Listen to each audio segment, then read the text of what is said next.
Hello friends, I'm Mukesh Goyal. I hope कि आप सारे बहुत अच्छे हैं। और फ्रेंड्स, आज हम बात करेंगे यूजीसी नेट के पेपर 1 के कुछ एमसीक्यूज हैं, उनको अच्छे से चित्त को रिलैक्स करके शांति से समझेंगे। ठीक है, उससे पहले मैं आपको एक इन्फॉर्मेशन दे देता हूं कि यूजीसी नेट का जो पेपर 1 है, जो कंपलसरी पेपर है, उसके रजिस्ट्रेशन ओपन है। अगर आप विलिंग हैं तो रजिस्ट्रेशन करवा सकते हैं। और पेपर 2 अगर किसी का इन्वायरमेंटल साइंस हो, कोड नंबर 89, तो उसके भी रजिस्ट्रेशन ओपन है। अगर आप विलिंग हैं तो रजिस्ट्रेशन करवा सकते हैं। रजिस्ट्रेशन के लिए जो आपको नंबर दिए हुए हैं, जो मोबाइल नंबर दिए हैं, उस पर आप व्हाट्सअप करके फर्दर इन्फॉर्मेशन ले सकते हैं। चलो हम बात करते हैं कुछ एमसीक्यूज के बारे में। तो पहला क्वेश्चन है, identify the qualitative research design from the list given below. यानी कि क्वालिटेटिव रिसर्च, ये रिसर्च एप्टीट्यूड से क्वेश्चन पूछा गया है फ्रेंड्स। क्वालिटेटिव रिसर्च के बारे में बात की गई है। तो मैं आपको ये बता दूं फ्रेंड्स कि जो अपनी रिसर्च है, रिसर्च एप्टीट्यूड की जो यूनिट है, उसमें क्वालिटेटिव और क्वांटिटेटिव रिसर्च से क्वेश्चन कहीं ना कहीं पूछा जाता है। गुणात्मक और मात्रात्मक रिसर्च से क्वेश्चन पूछा जाता है, तो इनको अच्छे से करना है। ठीक है, तो मैं बात कर रहा हूँ qualitative research design from the list given below. कुछ नीचे ऑप्शंस दिए गए हैं, इसमें से आपके क्वालिटेटिव रिसर्च डिजाइन के बारे में बात करनी है कि कौन सी क्वालिटेटिव यानी कि गुणात्मक रिसर्च के लिए ठीक है, ये बात करनी है। तो पहला ऑप्शन क्या है, exploring common experience of individuals to develop a theory. गुणात्मक की बात हो रही है तो इसमें कॉमन एक्सपीरियंस ऑफ इंडिविजुअल्स, तो देखो एक होती है क्वालिटेटिव, एक होती है क्वांटिटेटिव। इसको थोड़ा बेसिक से समझें। क्वालिटेटिव होती है गुणात्मक, ठीक है ना, जिसमें क्या क्वालिटी पे ज़्यादा ध्यान दिया जाता है, किसी कल्चर को एक्सप्लोर करना, इंडिविजुअल के एक्सपीरियंस को क्या यूज करके किसी के क्वालिटी को बताना। क्वांटिटेटिव में क्या होता है, इसमें एक तरह से सैंपल इकट्ठे होते हैं, न्यूमेरिकल डाटाज इकट्ठे होते हैं और उसका स्टेट लगाया जाता है और उसका एनालिसिस किया जाता है। उसमें क्वांटिटी पे भी ध्यान दिया जाता है, इसमें क्वालिटी पे ध्यान दिया जाता है। मेरी बात समझ रहे हो? तो इसमें एक्सपीरियंस जैसी चीज़ है, ऑब्जर्वेशन जैसी चीज़ है, ये सारी कल्चर को किसी के एक्सप्लोर करना, ये सारी चीज़ें होती है। तो और दूसरी बात एक और है, जो भी आपके पास रिजल्ट्स आए होते हैं वो क्वालिटेटिव जो होती है, जो गुणात्मक होती है, उसको हम जनरलाइज नहीं कर सकते। ठीक है, सामान्यीकरण नहीं कर सकते। जबकि जो क्वांटिटेटिव होती है, जो मात्रात्मक होती है, उसको हम जनरलाइजेशन कर सकते हैं। ये बहुत सी बातें हम पढ़ते हैं, ठीक है ना। तो सबसे पहले हम बात करते हैं क्वालिटेटिव रिसर्च के बारे में, क्या क्या बात। ठीक है, exploring common experience of individuals to develop a theory. ठीक है, कॉमन एक्सपीरियंस को डेवलप करना, ठीक है, ये क्वालिटी की ही बात होती है। पहला एक ठीक है। दूसरा क्या कह रहा है, controlling, manipulating, observing and measuring the effect. इसको कंट्रोल नहीं कर सकते आप, कंट्रोल और मैनिपुलेट नहीं कर सकते। जैसी कंडीशन है नेचुरल, उसी में जाके आप क्वालिटी को एक्सप्लोर करने की बात करते हो, तो ये ऑप्शन नहीं हो सकता। तीसरा, exploring the share culture of A group of people. ये हमने बात करी थी, किसी के कल्चर के बारे में कुछ डिफाइन करना, जिसमें हम इथिनोग्राफिक रिसर्च पढ़ते हैं ना, वो इसी में आती है क्वालिटेटिव में। तो ये भी हो गया। निर्जातीय जिसको बोलते हैं, तो एक भी आ गया, तीन भी आ गया। और क्या है, exploring individual story to describe the lives of people. ठीक है, दूसरों के जीवन के बारे में इंडिविजुअल स्टोरी को डिस्क्राइब करना, ये भी बात ठीक है, क्योंकि आप क्वालिटी की बात हो रही है तो स्टोरी में क्वालिटी जो हम बताते हैं स्टोरी वगैरह, वो अपने एक्सपीरियंस के बेस पे उसकी क्वालिटी डिस्क्राइब करते हैं, तो ये भी क्वालिटेटिव है। Extending generalization from the sample to population, ये जनरलाइजेशन नहीं कर सकते, इसमें सामान्यीकरण नहीं कर सकते, हमने पहले ही बात करी थी। तो 1, 3 और 4 इज द राइट आंसर। बात समझ में आई कि नहीं आई? 2 बार सुनने से आ जाएगी। 1, 3 और 4, ठीक है, इज द राइट आंसर। इसी क्वेश्चन को मैं आपको हिंदी में दिखा देता हूं, प्लीज इसको हिंदी में भी देख लो। ठीक है, अच्छे से चित्त को रिलैक्स करके शांति से इसको हिंदी में देख लो, ये क्वेश्चन क्या है। नीचे दी गई सूची से गुणात्मक अनुसंधान डिजाइनों की पहचान करनी थी। तो इसमें एक तो पहला आ गया था, सिद्धांत विकसित करने के लिए व्यक्तियों का सामान्य अनुभव की खोज करना। पहला, इसमें नियंत्रण वाला नहीं था। लोगों के समूह की साझा संस्कृति की खोज करना, ये भी था। और लोगों के जीवन का वर्णन करने के लिए व्यक्तिगत कहानियों की खोज करना, ये भी ठीक है। नमूनों के से जनसंख्या तक सामान्यीकरण, ये नहीं था। ठीक है, ये क्वेश्चन हिंदी में भी हो गया। ठीक है, मेरी बात समझ में आ गई? तो ये इसका राइट आंसर हो गया। अब अपन नेक्स्ट क्वेश्चन की बात कर लेते हैं फ्रेंड्स। सेकंड क्वेश्चन क्या है? ये सेकंड क्वेश्चन है, अच्छा ये आपका आ गया इवैल्यूएशन से, यानी कि टीचिंग एप्टीट्यूड से लिया हुआ क्वेश्चन है। इसको भी आपको अच्छे से देखना है। ऐसे ही मैं इस क्वेश्चन को आपको इंग्लिश में बता के हिंदी में भी एज इट इज दिखा दूंगा, कोई टेंशन लेने की जरूरत नहीं है। चलो आपको पता है, मैं आपको बता दूं, टीचिंग एप्टीट्यूड में जो इवैल्यूएशन, जो मूल्यांकन वाला जो चैप्टर है, वहाँ से क्वेश्चंस बहुत आते हैं। कई तरह के इवैल्यूएशन हम पढ़ते हैं, जैसे हम बात करते हैं समेटिव इवैल्यूएशन क्या होता है, फॉर्मेटिव इवैल्यूएशन क्या होता है, क्वालिटेटिव इवैल्यूएशन और क्वांटिटेटिव इवैल्यूएशन क्या होता है, स्कोलेस्टिक इवैल्यूएशन क्या होता है, नॉन स्कोलेस्टिक इवैल्यूएशन क्या होता है, क्राइटेरिया रेफरेंस्ड इवैल्यूएशन क्या होता है, नॉर्म रेफरेंस्ड इवैल्यूएशन क्या होता है, इप्सेटिव इवैल्यूएशन क्या होता है। ये बहुत सारे इवैल्यूएशन की बात करते हैं और यहाँ से यूजीसी नेट एक आधा क्वेश्चन पक्का का पक्का पूछ लेती है। तो इस इवैल्यूएशन की चीज़ों को हमें अच्छे से करना होता है। चलो इस क्वेश्चन की बात करते हैं। व्हेन द टेस्ट डाटा, जो भी आपने परीक्षण करा है, आपके पास जो परीक्षण किए हुए डाटा है, tell us about students level, जो हमारे पास डाटा है उससे हमें स्टूडेंट का लेवल पता चल रहा है। और प्रोफेंसी इन एक डिफाइंड एरिया, कोई डिफाइंड एरिया है उसके अंदर जो हमारे पास डाटा है उसमें स्टूडेंट का लेवल हम देख रहे हैं, एरिया डिफाइंड है, ठीक है। इसी क्वेश्चन को मैं हिंदी में दिखा देता हूँ और आपको क्लियर हो जाएगा। जब परीक्षण डेटा हमें परिभाषित क्षेत्र, डिफाइंड एरिया मतलब परिभाषित क्षेत्र में किसी छात्र की दक्षता के स्तर के बारे में बताता है, तो आप बताइए ये मूल्यांकन की कौन सी प्रक्रिया है। जब आपके पास कोई भी डिफाइंड एरिया हो, परिभाषित क्षेत्र हो, तो मतलब आपने क्राइटेरिया कोई ना कोई फिक्स किया हुआ है। अगर डिफाइंड क्षेत्र है, क्राइटेरिया फिक्स किया हुआ है, तो कौन सा इवैल्यूएशन होता है, क्राइटेरिया रेफरेंस टेस्टिंग होती है। याद रखना कौन सी होती है, क्राइटेरिया रेफरेंस टेस्टिंग होती है, ठीक है ना। ये क्राइटेरिया रेफरेंस टेस्टिंग होगी, ठीक है। मेरी बात समझ में आ गई होगी, ठीक है।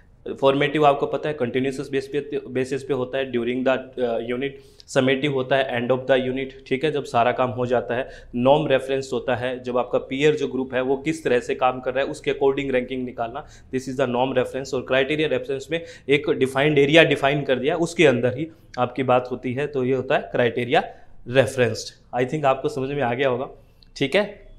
मानदंड संदर्भित परीक्षण, इसको हिंदी में बोलते हैं। नेक्स्ट क्वेश्चन की बात करते हैं। अच्छे से रिलैक्स होके चित्त को शांत करके सुनना है, ठीक है। नेक्स्ट वाला क्वेश्चन है, ये असर्शन रीजनिंग का क्वेश्चन है। अगर इस क्वेश्चन को देखें, क्लास सिचुएशन और मीडिया कम्युनिकेशन, तो सीधी सी बात है इस क्वेश्चन को कम्युनिकेशन से लिया गया है। वहाँ पे आपको पता है कम्युनिकेशन में बहुत अच्छी अच्छी चीज़ें, classroom communication, group communication, mass media जैसी चीज़ें पढ़ते हैं। तो ये क्लासरूम कम्युनिकेशन से बनाया गया क्वेश्चन है। एक तरह से ये कह सकते हैं कि टीचिंग का कुछ भाग और कम्युनिकेशन को जोड़ के क्वेश्चन बनाया गया है, ठीक है। तो असर्शन रीजनिंग का क्वेश्चन है, तो लोग बात करते हैं। असर्शन क्या है, depending upon the classroom situation some media of communication are more effective than others. ये कहता है कि ये क्लासरूम सिचुएशन पे डिपेंड करता है कि कुछ मीडिया होते हैं कम्युनिकेशन के, वो बहुत इफेक्टिव होते हैं दूसरों से। ये तो सही बात है, क्योंकि कुछ कम्युनिकेशन का जो मीडिया होते हैं जिस माध्यम से हम किसी से कम्युनिकेशन करते हैं, क्लासरूम सिचुएशन के अकॉर्डिंग कुछ तो बहुत इफेक्टिव होंगे, कुछ इतने इफेक्टिव नहीं होंगे। डिपेंड करता है कि क्लासरूम की सिचुएशन क्या है, किस तरह के हमारे पास क्लासरूम में बच्चे हैं। तो मीडिया पे तो बहुत डिपेंड करता है किस तरह हम उनसे कम्युनिकेशन करते हैं। कुछ तो उस पर बहुत प्रभावशाली रूप से काम करेंगे, संचार का जो माध्यम अपनाएंगे, कुछ नहीं करेंगे। तो ये बात सही है, ठीक है। इसका कारण क्या है, इसका कारण है selection of a medium is directly related to nature of the message for students. जो भी हम मीडिया का सिलेक्शन करते हैं वो ये चीज़ इसलिए है क्योंकि जो भी हम मीडिया का सिलेक्शन करेंगे वो किस तरह का मैसेज स्टूडेंट्स को देना है उसकी प्रकृति पर निर्भर करता है। इसीलिए हम मीडिया की बात करते हैं कि ये मीडिया इफेक्टिव है और ये मीडिया इफेक्टिव नहीं है। तो ये बात भी ठीक है और ये इसीलिए है। तो सीधी सी बात है, ए ठीक है और ए और आर दोनों ठीक है, और आर है वो करेक्ट एक्सप्लेनेशन कर रहा है ए को। ये बात समझ में आ गई होगी। बहुत सिंपल क्वेश्चन है, अगर चित्त को रिलैक्स करके शांति से समझोगे तो ये क्वेश्चन समझ में आ जाएगा। इसी क्वेश्चन का मैं हिंदी दिखा देता हूँ। हिंदी मीडियम के जो स्टूडेंट्स हैं उनको बहुत अच्छे से और समझ में आ जाएगा। क्या है, कक्षा की स्थिति पर निर्भर करता है, संचार के कुछ मीडिया दूसरों की तुलना में अधिक प्रभावी है, ठीक है। एक माध्यम का चयन सीधे छात्रों के लिए संदेश की प्रकृति से संबंधित है, ये है, ठीक है। ये क्वेश्चन हिंदी में है और इसका राइट आंसर क्या हो गया, ये हो गया।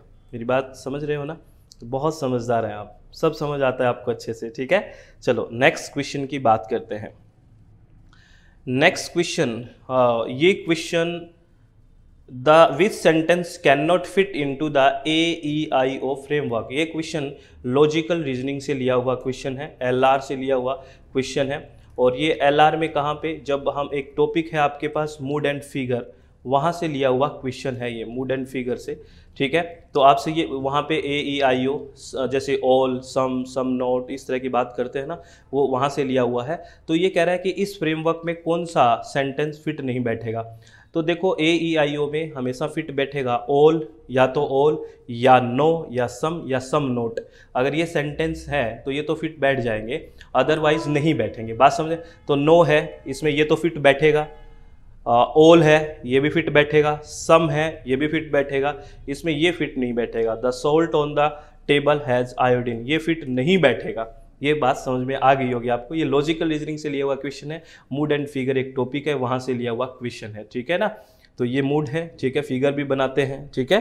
तो बात समझ में आ गई होगी। चलो, इसमें अरिस्टोटल के बारे में, बुलियन के बारे में कुछ बातें पढ़नी होती है, ठीक है।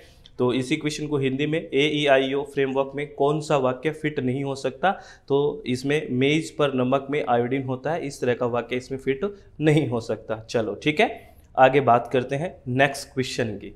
चलो नेक्स्ट क्वेश्चन क्या है? नेक्स्ट क्वेश्चन है इवैल्यूएशन सिस्टम एट प्रेजेंट। ये भी क्वेश्चन टीचिंग एप्टीट्यूड से, इवैल्यूएशन से ही है। ये कह रहा है which of the following is indicative of innovations in evaluation system at present. Evaluation system में एक तरह से इनोवेशन वाली बात कौन सी करी है, या इसमें कौन सा एक इनोवेटिव है जो इवैल्यूएशन सिस्टम के लिए बहुत नया है और अच्छा है, इस तरह से माना जा रहा है। तो हायर एजुकेशन में हम पढ़ते हैं, न्यू एजुकेशन पॉलिसीज़ की बात करेंगे, ठीक है। तो न्यू एजुकेशन पॉलिसी में बहुत अच्छे से बात हुई है। जो चॉइस बेस्ड क्रेडिट सिस्टम है, आपको पता है, वो बहुत इनोवेटिव वाली बात है। इसमें स्टूडेंट सेंट्रिक अप्रोच को अपनाने की कोशिश की गई है कि कोई भी स्टूडेंट कैसा भी सब्जेक्ट कहीं भी पढ़ सकता है। स्टूडेंट का जो चैप्टर का मिक्सअप है वो कहीं से भी पढ़ सकता है। कौन सा चैप्टर सब्जेक्ट का मिक्सअप, केमिस्ट्री के साथ कोई और सब्जेक्ट लेना चाहता है तो ले सकता है। मतलब टीचर सेंट्रिक अप्रोच को स्टूडेंट सेंट्रिक अप्रोच की तरफ धकेलने की कोशिश की गई है, ठीक है ना। मान लो किसी का केमिस्ट्री को ज्योग्राफी की लेनी, केमिस्ट्री के साथ ज्योग्राफी लेनी है तो वो भी ले सकता है, इस तरह का। वरना पहले ऐसा, अभी तक ऐसा हम नहीं मानते कि केमिस्ट्री के साथ बायो भी लेना पड़ेगा, या नॉन मेडिकल है तो मैथ लेना पड़ेगा, फिजिक्स भी लेना पड़ेगा, ऐसा होता है ना। तो चॉइस बेस्ड क्रेडिट सिस्टम में ऐसा नहीं है, एक इनोवेशन है ये इवैल्यूएशन सिस्टम का। तो ये इसका आंसर चला जाएगा, ठीक है। तो यही है, वर्तमान में मूल्यांकन प्रणाली में नवाचारों में से कौन सा संकेत है? Choice based credit system is the right answer, ठीक है। इसके बारे में बहुत अच्छे क्वेश्चन पूछे जाते हैं, तो मुझे आप ये बताइए कौन से कमीशन ने चॉइस बेस्ड कमीशन को रिकमेंड किया और किसकी रिकमेंडेशन पे चॉइस बेस्ड क्रेडिट सिस्टम की बात की गई है। तो आपको उस कमीशन का नाम बताना है और ये भी बताना है कि उस कमीशन के हेड कौन थे। तो ये सारी बातें आप बताना। ये क्वेश्चन UGC नेट ने पूछा भी है और आपसे फिर भी पूछ सकता है, क्योंकि यहाँ पे करंट की बातें हो जाती है। आई थिंक ये सारे क्वेश्चंस आपको अच्छे से समझ में आ गए होंगे। अगर कोई भी डाउट हो तो प्लीज़ बताना कमेंट बॉक्स में, और अच्छे से चित्त को रिलैक्स करके शांति से सुनना है। मैं आप लोगों को एक बात बता रहा हूँ फ्रेंड्स कि नंबर ऑफ क्वेश्चंस पे आप ज़्यादा फोकस ना करें कि कितने क्वेश्चंस हमारे होने चाहिए। बहुत सारे स्टूडेंट्स हैं, बहुत सारे क्वेश्चंस करके चले जाते हैं और फिर उनके कंसेप्ट क्लियर नहीं होते और सिलेक्शन नहीं होता। आप नंबर ऑफ क्वेश्चंस की कोई बात नहीं है, कम करते रहिए, लेकिन हर क्वेश्चन का आपको कंसेप्ट क्लियर होना चाहिए, तभी आपको आगे की बात बनेगी। बेस अगर मजबूत होगा तभी अच्छे से क्वेश्चन कर पाएंगे। तो आप अपने आप को हमेशा सेल्फ मोटिवेटेड रखें, खुश रहें, चित्त को रिलैक्स रखें, शांति रखें मन में, सब बहुत अच्छा होगा। आप किसी भी तरह की कोई टेंशन नहीं लें। All the very best. Thank you, thanks a lot friends.